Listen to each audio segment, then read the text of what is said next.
সাবরুম বাসস্ট্যান্ডে দীর্ঘদিন ধরে শ্রমিক সংগঠনের মাধ্যমে ছাড়পত্র প্রদান ও অর্থ সংগ্রহের ব্যবস্থা চালু রয়েছে। অভিযোগ, সম্প্রতি সেই ব্যবস্থায় পরিবর্তন আনা হয়েছে, যার ফলে চালকদের অতিরিক্ত অর্থ দিতে হচ্ছে। একাংশ বাস মালিক ও চালকদের দাবি, আগে একটি ছাড়পত্রে নির্দিষ্ট রুটে চলাচল করা গেলেও এখন আলাদা জায়গা থেকে আবারও অর্থ দিতে হচ্ছে। তাদের অভিযোগ, এই সিদ্ধান্ত রাজ্য কমিটির অনুমোদন ছাড়াই কার্যকর করা হয়েছে। চালক ও মালিকদের আরও অভিযোগ, ছাড়পত্রের অর্থ কমে যাওয়ায় বাস স্ট্যান্ডের কর্মচারীদের বেতন এবং শ্রমিক কল্যাণের বিভিন্ন খাতে অর্থের সংকট তৈরি হয়েছে। বিষয়টি নিয়ে ক্ষোভ বাড়ছে বলে দাবি তাদের। তবে এই সমস্ত অভিযোগের বিষয়ে সংশ্লিষ্ট সংগঠন বা অভিযুক্ত নেতৃত্বের কোনো বক্তব্য এখনো পাওয়া যায়নি। অভিযোগের সত্যতা স্বাধীনভাবে যাচাই করা সম্ভব হয়নি। এখন কি ছাড়পত্র নিয়েছেন?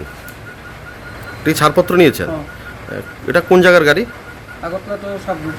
সাবরুম থেকে ছাড়পত্র নিয়েছেন। কত টাকা ছাড়পত্র? 10 টাকা।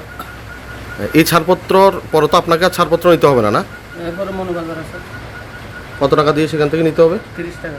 মনুবাজার স্ট্যান্ড থেকে 30 টাকা। 30 টাকা। এরপরে আগরতলা পর্যন্ত আর কোথাও? না না, আর কোথাও লাগবে না। আচ্ছা, এই যে জিনিসটা, আপনি এই সাবরুম আগরতলা লাইনে কত বছর গাড়ি চালাচ্ছেন? আমি চালাই না, আমি কন্ট্রাক্টরই করি। ও, কন্ট্রাক্টর। আপনি কত বছর ধরে করছেন? বেশি দিন না, বর্ষখানেক। আচ্ছা, এই বছরখানিকের মধ্যে সাবরুম স্ট্যান্ডে তো আপনি আসতেন। আগে কত টাকা করে ছাড়পত্র নিতেন? আগে 30 টাকা।